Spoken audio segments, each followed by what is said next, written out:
川さんお休みということで、はい。急遽代打になりましたけど。はい。頑張ります。頑張ります。大丈夫ですか？頑張ります。大丈夫ですか？頑張ります。本日のテーマはこちらです。はい、片手取り入り身投げですね。先生、今まで正面打ちがあって、それから突きがあって、最後に片手取りということですね。はい、3種目という形になるでしょうか。まずは見本動画の方からご覧ください。どうぞ。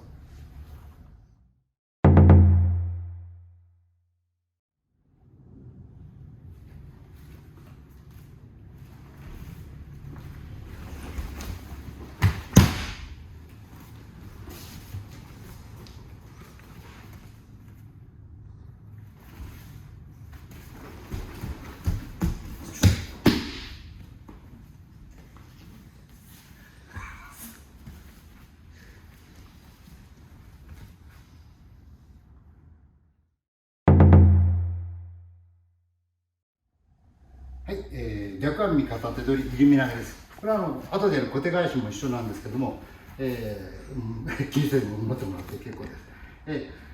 しっかり握られました。2種類、やっております。で、このまま引いて手離されると、ここは手離していいとですね。これで手離されると、自分で自分を叩くことになりますから、入ってきた力をお返ししないといけないですね。で、おすすめは基本動作の一挙運動です。でここでもすでに入り身が済んでるというか、崩れてる。カーッと見てください。ここで一応も取ってる。審査ではなくて稽古の時にはいわゆる渋滞というか取りに来た瞬間にも入っていくという稽古も、必要だとは思いますけど、審査の時は指定技です。持たれます。開きます。一挙運動で下からでここで入り身ですね。もう一つは持たれました。開きます。この親指と2本指向き合ったここに自分の頭骨というか親指が向けていきましょう。ここから肘を肘にぶつけるように、もしくは天下のそのものを使って切っていただいても結構ですけど、ただこれで切ってしまうと相手もフリーになるんです。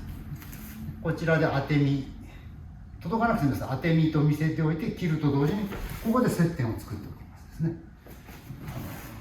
古い写真を見てるとこうしっかり握ってしまわれてる写真もあるので、これ、ただ一応審査の時には今こちらで切って入れます。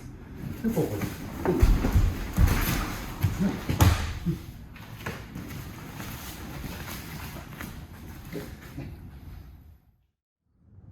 はい、解説の方を見ていただきましたけれども、今回はちょっと質問コーナーカットさせていただくんですけれども、結構手こずってましたね。受け身が。はい。受け身が先生のされてることが感じられないということですね。感じにくいというか鈍いというか、非常に今苦労していて。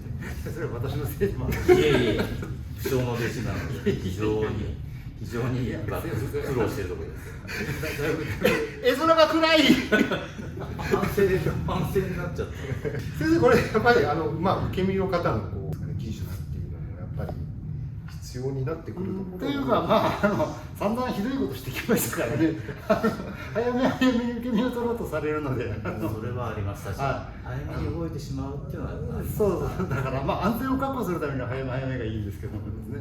受け身もしっかりその相手の力についていくというか乗っていくというか。そうですね。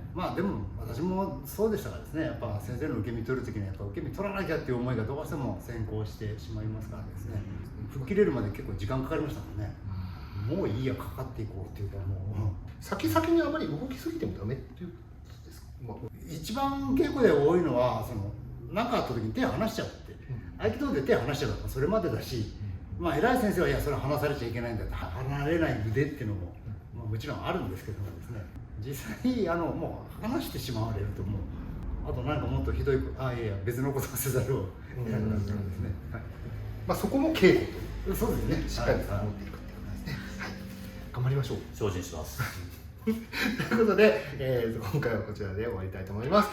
この動画が役に立った、面白かったということであれば高評価ボタンとチャンネル登録もぜひよろしくお願いします。それではまた次回の動画でお会いしましょう。ありがとうございました。なんか見てる人何やってるか分かんないですよ。何を言ってるのかよく分からない。本当のお悩み相談室になっちゃう。本当に悩んでるのになんだよ。